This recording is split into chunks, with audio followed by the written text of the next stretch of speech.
I remember, Zach, I remember the first time I went to a worship service, and the whole concept of worshiping God just blew my mind. See, I didn't go to church growing up, but when I visited a church with a friend, I saw people standing, thousands of them, with their eyes closed, their hands raised, and some of them had tears coming down their face, and they were worshiping God, some of them on their knees, and it just blew my mind because as someone who didn't even acknowledge God's existence, I just thought, what are they doing? And when I finally understood that they are thankful, that they recognize the authority of a supreme being, and they're, assuming a posture of worship and humility, it just blew me away. Yeah. And I love worship concerts.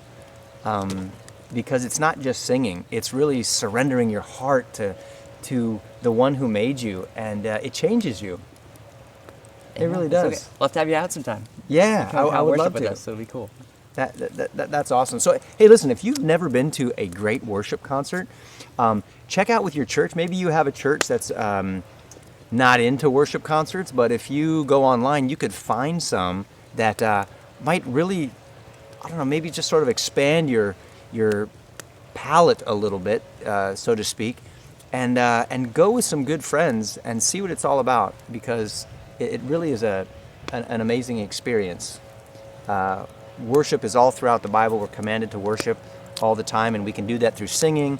We can do it primarily by just living our life in a way that's honoring and pleasing to the one who created us. So anyway, check it out if you haven't. It's something about doing it with the community too.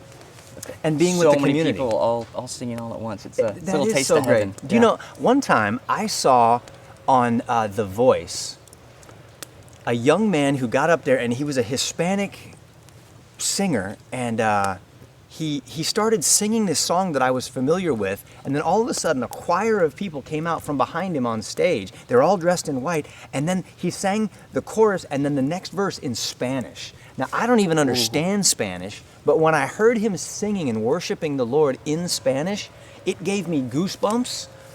And I was like, what is going on? I don't even know what he's singing about. And you know what it was? It was the fact that in that moment, it dawned on me that there is a whole giant group of people in the world that I'm not really mindful of, who worship the same God I do in another language, that are my brothers and my sisters in the Lord. Yeah. And I just was like, wait, I've got this whole other family over here in South America, or in Spain, or wherever they're speaking Latin languages, and they're singing this to the same Jesus that I'm singing to. And it was just awesome. That's and what that you're sense hearing, of community, like you're saying, is I'm not alone. We're in this together. We're a body, one body of believers with many members. We're brothers and sisters in the Lord.